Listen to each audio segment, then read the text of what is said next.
Sean todos cordialmente bienvenidos en esta semana nueva de conferencia. Vamos a continuar hablando de los cristales del reino en la parte número 5. Recordemos que cristalizar es concretar, cristalizar es pulir un asunto, cristalizar es resumirlo a la máxima esencia que nos dé una verdadera comprensión. Y hoy vamos a hablar del tema de Daniel capítulo 7. Vamos a cristalizar este versículo. Daniel 7:18 que dice, recibirán el reino los santos del Altísimo. Y dice, y poseerán el reino hasta el siglo eternamente y para siempre. Vamos a cristalizar entonces este texto que lo vamos a compartir en esta noche. Vamos a preguntarle al texto, ¿quiénes son los poseedores en Daniel 7:18? Porque dice, poseerán el reino hasta el siglo y para siempre. Vamos a mirarlos.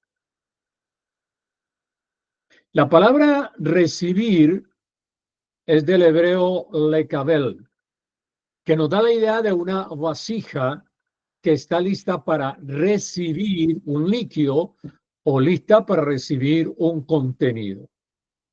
La proyección en Daniel capítulo 7, verso 18,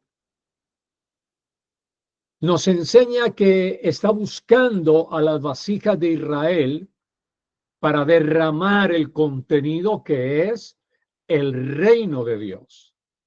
El plan de Dios era hacer de Israel un reino de sacerdotes, una nación santa que llevara el reino con santidad y en santidad y la palabra a las demás naciones de la tierra. Ese era el plan de Dios.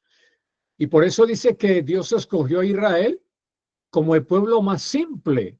Él no tenía ninguna gracia, pero Dios lo escogió, a él le plujo, a Dios le plació, como decimos, y lo escogió. Pero el plan era que toda la nación de Israel, que todas las 12 tribus de Israel se convirtieran en un reino de sacerdotes. Es decir, gente dirigiendo la palabra a las demás naciones. El versículo 27 de Daniel 7 dice, el reino será dado al pueblo de los santos del Altísimo. Este pueblo servirá en el reino y será obediente a las leyes del reino. Oído y atención. Hay dos clases de Israel en toda la Biblia. El Israel de Jacob, de donde salieron las 12 tribus, y el Israel de Dios que salió de Cristo. El primer Israel salió de una lucha de Jacob con el ángel. El segundo Israel no salió de una lucha, salió del triunfo de Cristo sobre el pecado. En Romanos 9:21 tenemos la metáfora del alfarero y hoy, en esta conferencia estudio, voy a hablar de dos metáforas, la metáfora del alfarero y la metáfora del servicio. Recuerden que la palabra metáfora es una comparación donde aquello que se compara nos va a iluminar porque nos va a traer una lección, un mensaje espiritual muy poderoso. Bien. Aquí tenemos en Romanos 9:21 la metáfora del alfarero en la que Pablo se apoyó en Jeremías 18:1-6, que habla de la metáfora del alfarero. Dice ahí, Dios es el alfarero de Israel y este es barro en sus manos. Fíjense que la palabra barro es del hebreo comer y significa lodo moldeable que destaca la capacidad de formación. Por eso es que Dios no usa barro seco. Hay que echarle agua para que se vuelva el lodo, se vuelva el comer, a fin de ser moldeable, a fin de que tenga la capacidad de ser formado de una manera o de otra, generando una silueta, una figura distinta. Cuando el barro está en las manos del alfarero, no tiene el barro voluntad propia porque él está a la merced del alfarero. Como el alfarero quiera darle figura, como el alfarero quiera darle formación, como él quiera moldearlo, así será y hará. Entonces, el nombre de Dios, ¿sí? En el trabajo de alfarero en Jeremías es el Elión, que significa la soberanía de Dios sobre el barro. El barro es criatura en manos del creador, del alfarero. El Elión hace tres cosas con el barro. Número uno, moldea. Número dos, rehace lo deformado. Y número tres, transforma lo moldeado en belleza. Entonces, moldea con propósito, deforma el carácter y presenta la hermosura de la transformación de la vasija. Por eso, en el reino, la máxima tarea del Espíritu Santo es moldear tu carácter y mi carácter, nuestro carácter, a fin de que podamos ser levantadas personas bellas para el reino, personas humildes, personas quebrantadas, personas que como lodo con agua sea moldeable. Por eso, nosotros como pastores de reino, los que somos pastores de reino, pues nosotros no debemos de coger lucha con aquellos hermanos que son barro seco, que no se dejan exhortar, que no se dejan direccionar, que no se dejan moldear, que no se dejan guiar. ¿Por qué? Porque no es barro seco. Tú tienes que decirle, Señor, conviérteme en barro o en lodo con agua, de tal manera que tus manos me moldeen el carácter, porque el mío es bien fuerte. Permíteme abrir un paréntesis. Elías era de un poblado que se llama Tisbita. Tisbita, en el Antiguo Testamento, era una región donde la gente era brava, de mal carácter, rabiosos, enojosos, resentidos, gente muy fuerte, era barro seco. Y Dios conoció en Tisbita a Elías. Y miren cómo son los planes de Dios, los propósitos de Dios. Y Dios llamó a Elías de aquella gente completamente dura de servicio, dura de corazón, que no se dejaban moldear, rebeldes. Así era Elías. Nació en Tisbita. Y viene el Señor y empieza a tratarlo. Porque para poder ser usado por Dios, primero tenemos que ser tratados por la mano del alfarero. Si usted dice, no, no, no, Señor, yo no quiero que me trates, entonces, ¿para qué vas a pedir ser usado en el reino? ¿Para qué vas a pedir ser utilizado para la gloria de Él? Los que Dios nos usa, tenemos que ser lodo con agua en las manos del alfarero que nos moldee el carácter. Entonces yo tengo que decirle, Señor, soy barro en tus manos. Moldéame como tú quieras. Moldéame a la imagen de Cristo. Moldéame, Señor, con un carácter que desarrolle mansedumbre, que desarrolle paciencia, que desarrolle, Señor, bondad, que desarrolle dominio propio. Entonces, la tarea máxima del Espíritu Santo es tratar con tu carácter. Entonces, cuando usted le pase algo, reflexiona y diga, el Espíritu Santo está tratando mi carácter.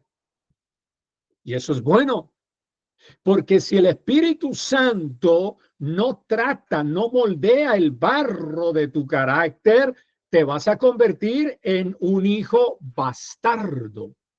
Por eso es que Hebreo dice que la disciplina pocos la aceptan y la quieren, y está supeditado a los hijos. Los hijos nuestros o las hijas también tienen que ser moldeadas por el buen carácter de papá o de mamá. Ahora, para que una mamá o un papá pueda influir y pueda trabajar el consejo, la exhortación para el buen carácter de un hijo o de una hija, tiene que dar ejemplo. Porque si no da ejemplo, entonces papá, primero deja que Dios trate tu carácter para que tú entonces sigas conmigo. Pero yo voy a aprender de qué carácter los hijos aprenden de usted.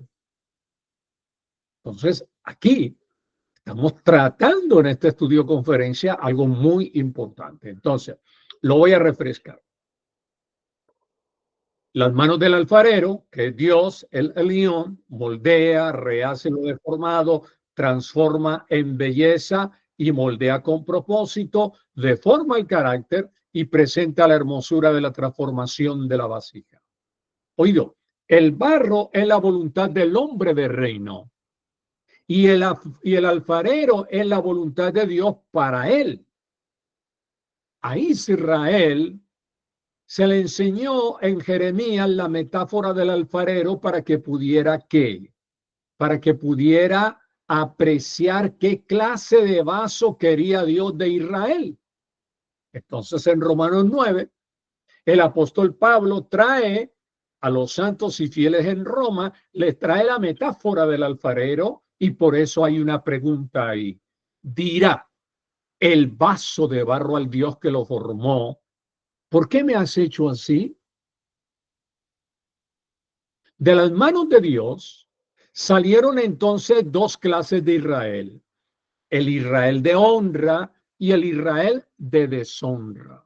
El primero deshonró el pacto de la fidelidad de Dios y esto lo constituyó en una esposa infiel. ¿Qué hizo Dios? Por misericordia prometió al infiel Israel de Jacob un pacto renovado, que es el pacto que encontramos en Jeremías 31 del 31 al 34, que se le llama hoy en día el nuevo pacto, pero no el nuevo pacto, es pacto renovado, que en el hebreo se conoce como el Brit Hadashah, pacto renovado. Ahora, el pacto renovado vino a través de Cristo, desde la profecía de Jeremías. Vino el moldeador, vino el artífice arquitecto del Brit Hadashah o del pacto renovado que es Cristo. Se le dijo al Israel de Jacob en el primer siglo, en Mateo 26, del 17 al 20, en el primer día de la fiesta de los panes, sin levadura, tomando Yahshua o Jesús la copa, dijo, porque esto es mi sangre, ahí es, esto es mi vida, porque la vida en la sangre está, del pacto renovado que por muchos es derramada para remisión de los pecados. ¿Quién bebió la copa del pacto renovado cuando Cristo vino en el primer siglo? Y aquí entramos en Romanos 3, de 9 al 31, y vemos que tanto judíos y gentiles de la casa del Israel de Jacob estaban bajo pecado, bajo juicio, bajo maldición de la ley. Todos estaban bajo condenación y todos estaban destituidos de la gloria de Dios. Te voy a contar un evangelio. Te voy a contar una buena nueva, que en este año nos vamos a ir a desarrollar un conocimiento más alto. Pero déjame contarte algo. Tú y yo no nacimos destituidos de la gloria de Dios.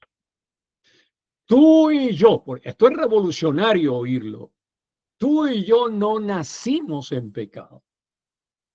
Tú y yo nacimos en plenitud, no destituidos de la gloria, sino constituidos en la gloria de Dios. tú y yo no nacimos en pecado porque nacimos en plenitud. Cuando Hebreos 9:26 dice que Cristo quitó del medio del pecado. O sea que tú naciste en plenitud sin pecado y no naciste destituido de la gloria de Dios. Naciste constituido justo, constituido salvado por la gracia gloriosa de Dios. Pero después te voy a ampliar cosas mucho más reveladas, irrelevantes. Oído. En Gálatas 4, del 4 al 7, Dios envió a su Hijo para redimir al Israel de Jacob de la maldición de la ley, y el que creyó en Cristo, de aquel Israel de las 12 tribus del primer siglo, el gentil que creyó y el judío que creyó y puso su fe en la sangre o en la vida de Cristo, fue justificado por la fe. Y a todos los justificados del Israel de Jacob fueron salvos por gracia y constituyeron el remanente escogido por gracia de Romanos 11:5. Y en Cristo fueron la nueva creación de Gálatas 5:15 y entraron a ser parte del Israel de Dios de Gálatas 6:16. Oído y atención y aprendamos. Hay solamente en la Biblia, en toda la Biblia, dos Israel. Número uno, el Israel de Jacob, que es el Israel según la carne, según los pactos, según los ritos. Pero está el Israel de Dios que nació en Cristo. Es el Israel de Dios. Tú y yo al nacer de nuevo, tú y yo al nacer en Cristo, no somos el Israel de Jacob. No somos judíos, ni del judaísmo, ni la religión judía. Somos el Israel de Dios. De Gálatas 6:16.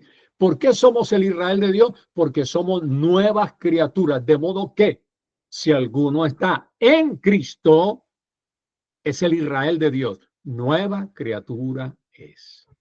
Entonces, amados, estos fueron los vasos de misericordia de Romanos 9:23. Escogidos de antemano para gloria. Por eso, Hechos 13:46 dice que los gentiles, 43 al 46, dice que los gentiles oyendo y creyendo la palabra fueron ordenados para vida eterna. Entonces, aprendamos esto. En Cristo ya nada tenemos que ver con el judaísmo, ni la religión judía, ni nada que ver con Israel de Jacob, ni nada que ver con pactos, ni ritos de circuncisión, ni con Jerusalén del primer siglo, ni con la de ahora. Hoy en día en Cristo no tenemos nada que ver con los judíos, nada que ver con los judíos. ¿Por qué? Porque Romanos 10:4 dice que el fin de la ley fue Cristo.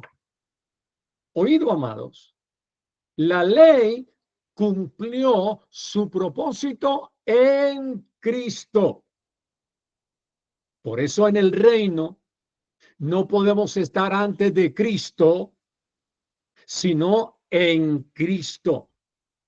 Nosotros no tenemos nada que ver, repito, con Jerusalén, ni con danzas hebreas, ni con pañuelos hebreos, ni con colores hebreos. No es que sea malo, perdón, no es que sea malo danzar con atuendos hebreos y de colores. No, no hay pecado en eso, porque nosotros ya somos maduros, no hay pecado en eso.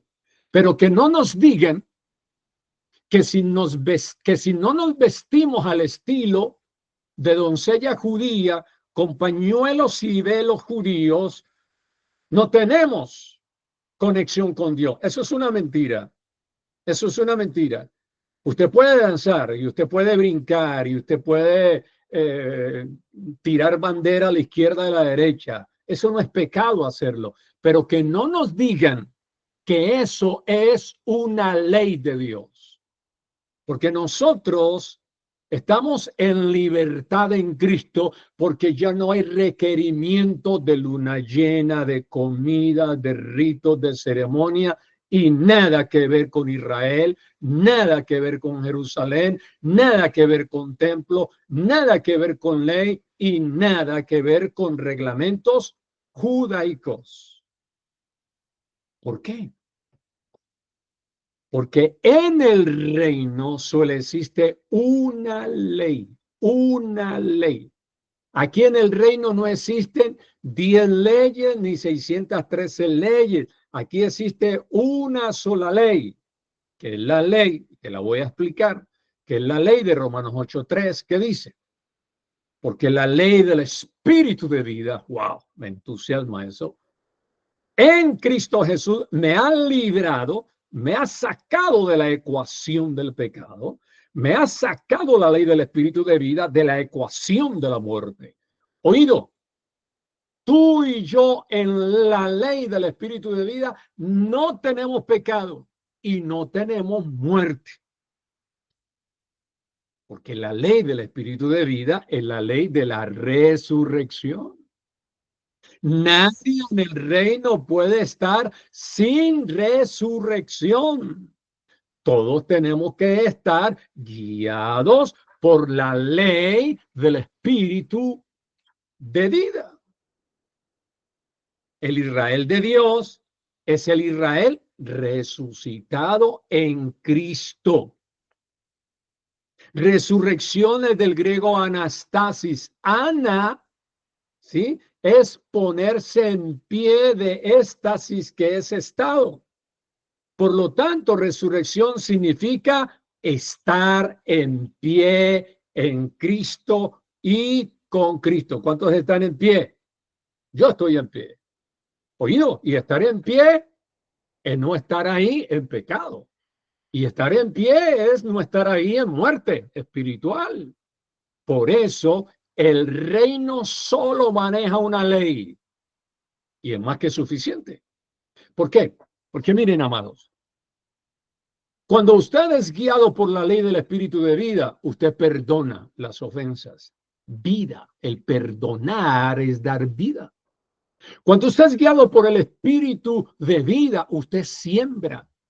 Porque el Espíritu de vida le elimina a usted la miserableza, la avaricia.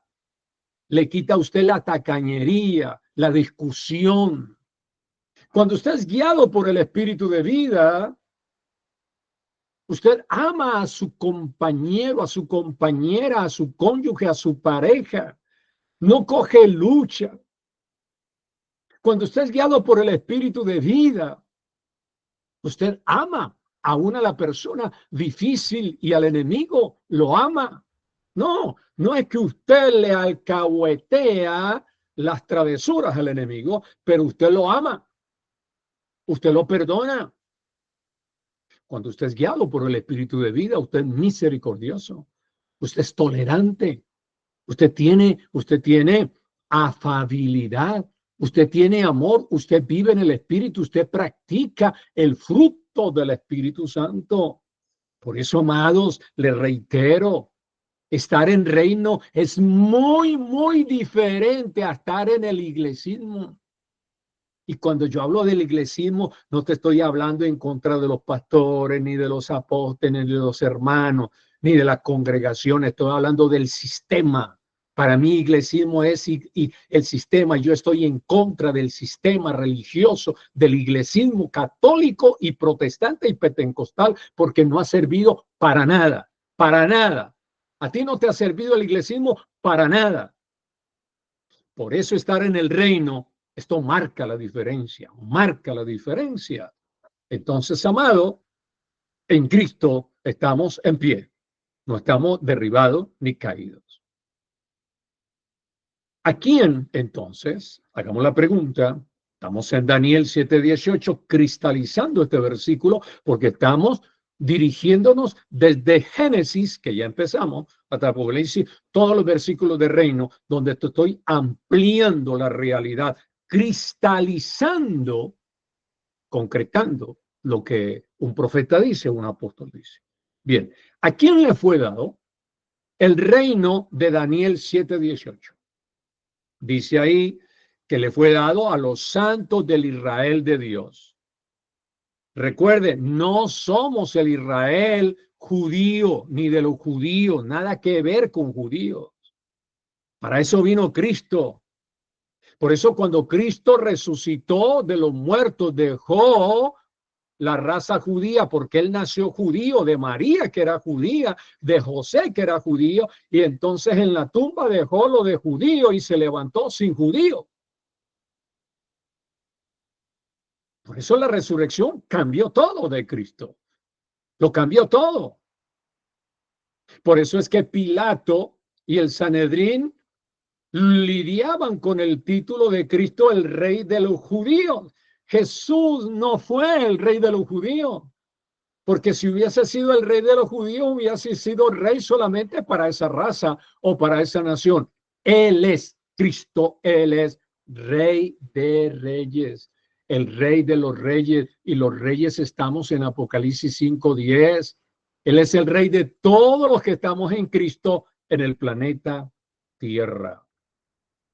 Entonces, tú y yo somos el Israel de Dios.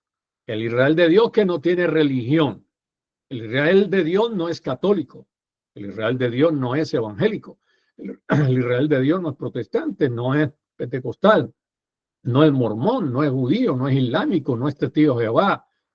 Todas esas tonterías de nombres se le inventaron los pastores que fundaron iglesias. Todos esos nombrecitos son antibíblicos, que testigo de Jehová, que mormón, que adventista, que yo no sé qué, que yo no sé cuándo. Todas esas son tonterías de la carne, tonterías del iglesismo. Aquí por eso es que somos reino. ¿Y usted qué es? El reino de Dios. ¿Y dónde estoy? En el reino de Dios. ¿Y con quién me congrego? Con los reyes del reino de Dios en la ciudad. Así de sencillo. Entonces, amados, el plan de Dios con el Israel de Jacob fue en Éxodo 19:6 que le fuera un reino de sacerdote y una nación santa.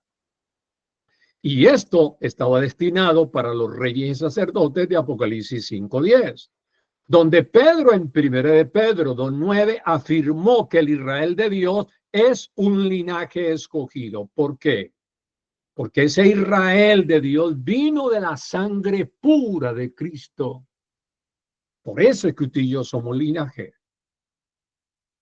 También Pedro dice que somos un real sacerdocio, porque el sacrificio aquí no es de matar corderos ni de derramar sangre, es el fruto de labios salidos en alabanza, salidos en adoración del fruto santo del corazón, porque de la abundancia del corazón alabo a mi Señor. Del corazón sano alabo al Señor. Del corazón santo glorifico en alabanza a mi Dios. Le adoro en espíritu y en verdad. El Israel de Dios es una nación santa. ¿Por qué? Porque fue santificada por el sacrificio de Cristo en Hebreos 10:12-14, que dice que con una sola ofrenda fuimos nosotros santificados. Y también Pedro dice que somos el único pueblo que ya fue adquirido por Dios en Cristo y presentado en Efesios 5:25-27 como pueblo glorioso y sin mancha. Tú eres un pueblo glorioso. Y glorioso quiere decir que no hay arruga espiritual, que no hay mancha espiritual, porque la sangre roja de Cristo lavó todo. Tú estás lavado completamente todo. Por eso eres pueblo de gloria. Por eso es que en el iglesismo no hay glorias, porque tener un poco de gente en un altar o en una tarima ministrándole exorcismo y liberación, esos son ataduras, esos son cosas que el pueblo, los predicadores no han entendido. Yo no puedo exorcizar la gloria de Dios en un creyente. Yo no puedo liberar la gloria de Dios en un creyente, porque aquí Pedro dice que tú y yo ya somos pueblo glorioso. ¿Cuántos lo creen? ¿Cuántos dicen yo soy pueblo glorioso? Créele a la palabra. No le creas a los predicadores, créele a la palabra. Filtra todo lo que oigas en YouTube y en las redes sociales. Suena muy bonito, suena muy lindo, pero no es contenido real de la potente palabra de Dios. Entonces, venimos en este estudio de la metáfora del alfarero del Israel de Jacob al Israel de Dios, que ya le expliqué. Ahora, entremos a la metáfora del servicio. Le dice al Señor en Mateo 20, 25 al 28, al Israel de Dios. O sea, Pedro ya es el Israel de Dios, Mateo ya es el Israel de Dios, Santiago ya es el Israel de Dios, todos los creyentes en Jerusalén ya son el Israel de Dios, Pablo ya es el Israel de Dios, Timoteo ya es el Israel de Dios. Entonces les dice a sus discípulos, el Israel de Dios, que los gobernantes de los reinos de las naciones se enseñorean y ejercen autoridad sobre los súbditos, porque la pretensión de ellos es hacerse grandes, populares, famosos ante sus servidores públicos. ¿Y qué hizo el Señor? Invirtió las expectativas de la grandeza que buscan los reyes impíos de las naciones al servicio del reino. Estás en un reino de servicio. Estás en un reino de servidores y no de jerarcas de élite. Yo no soy jerarca de élite. Nunca me mires a mí porque no te lo voy a aceptar. Yo soy simplemente un hombre con dones de Dios, maestro en la palabra, escritor, teólogo, psicólogo, coach, terapeuta.